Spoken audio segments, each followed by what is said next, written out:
5년 단임이어서 대통령이 있다고 애를 안 낳는다. 이 진짜 말도 안 되는 소리들 정말. 이 저출산이 외신에서 굉장히 집중하는 또 영역 중에 하나인데 그 기사를 쏟아낼 때마다 우리나라가 등장을 하거든요. 그렇죠. 근데 이런 어이없는 기사들을 나오고 있습니다. 이 기자들도 이거를 사실을 저대로 보도하는 게 아니라 이걸 비판을 해야 되는 기사죠. 당연하죠. 네. 아니 뭐 기재부 포럼에서 휴대폰 때문에 애를 안 낳는다 그러고 국회의장이 5년 단임제 때문에 애를 안 낳는다 그러면은 네.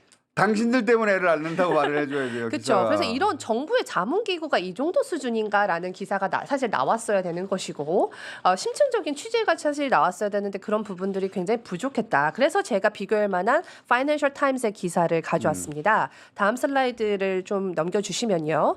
Why Family Friendly Policy가 더 이상 그러니까 그 가족 친화적인 그 정책 결국 돈풀기인데요. 그게 왜 출산율을 높이지 않는가에 대한 지적 기사고요.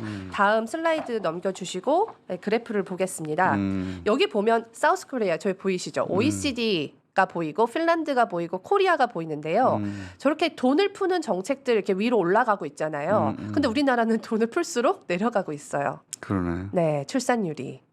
네, 그래서 이런 것들을 오른쪽 끝을 보시면 한국이거든요. 한국이죠. 점점 많이 가파르게 돈을 풀고 파란색은 친화 정책을 내놓고 있지만, 그렇죠. 파란색은 네, 이제 얼마나 돈을 쓰는 건데 네, 오른쪽은 출산율이에요. 그러니까 네, 오른쪽에 돈을 많이 풀수록 출산율이 떨어진다. 이것만 비교하면 그렇습니다. 돈을 많이 풀었다고 출산율이 떨어지는 건 아닌데 소용이 없다는 뜻이죠. 이게. 그렇죠. 그리고 이게 전 세계에서 공통적인 패턴으로 보인다는 게 이제 핵심이고요.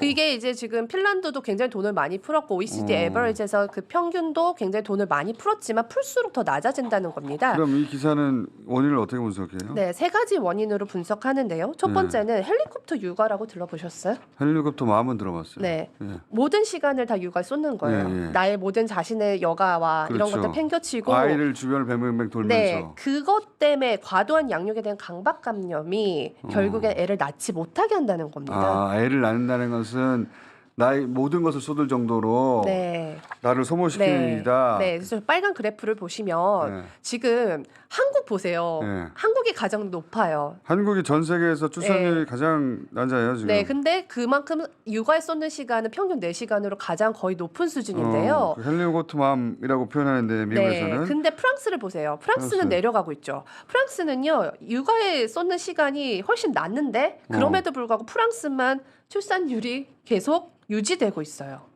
1.8명이고 우리나라는 0.72명. 제가 20년 전만 해도 프랑스 결혼하지 않고 출산율 떨어지고 큰일 났다 뭐 이런 얘기 들었거든요. 네, 근데 이제 완전히 역전됐어요. 완전히. 맞아요. 프랑스는 거의 2명 가까이 되잖아요. 네, 1.8인가. 네. 제가 프랑스 여행 가서 좀 사실은 충격적이던 게 엄마들이 네. 아이를 안고 한 손엔 담배 피면서 와인을 마시는 이게 사실 일상이에요. 그러니까 우리나라 정서에는 저희 정상이야라고 하지만 어떻게 보면 그들은 그들의 자유와 그들의 생각을 그들의 이제 생활을 유지하면서 부모의 삶과 그렇죠. 아이의 삶은 다르다. 다르고 부모의 삶도 충분히 존중받아서 아이를 위해서 부모가 희생해야 된다는 의식이 매우 낮아지는 없는 거죠. 네. 내가 할 수 있는 부분까지는 하겠지만 그쵸. 그 이유는 나의 손을 떠났다는 게 있는 거고요.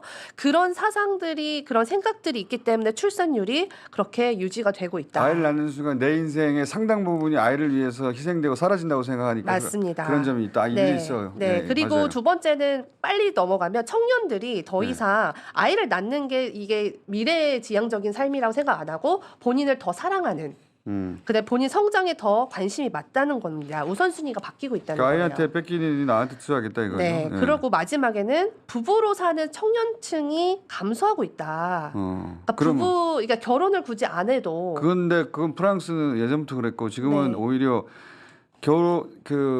남녀가 결혼해서 결혼 신고하고 살지 않는 동거도 네. 결혼에 준하는 지원을 하는 방식으로 맞습니다. 바꿨잖아요. 네, 맞습니다. 우리도 그럼 그렇게 바꿔야 네, 돼요. 우리나라는 사실혼 관계에 있어서 굉장히 좀 힘든 그렇죠. 여러 가지 행정적으로 힘들기 때문에 사실혼 관계 안에서도 충분히 아이가 생길 수 있고요. 그렇죠. 그렇게 할 수 있는데 그런 부분들이 아직 미미하다. 사실혼 관계에서 아이 생기면 우리는 다 없애야 된다고 생각하죠. 네, 그래서 그런 것들이 사회적 분위기나 행정적인 절차 이런 것들이 굉장히 복잡하다. 이렇게 볼 수 프랑스는 있겠습니다. 사실혼이든 사실혼이 아니든 아이가 생겼으면 그 자체로는 차이가 없이 맞습니다. 사회적 인식도 지원도 다 되는데 네, 프랑스도 옛날부터 그랬던 건 아니더라고요.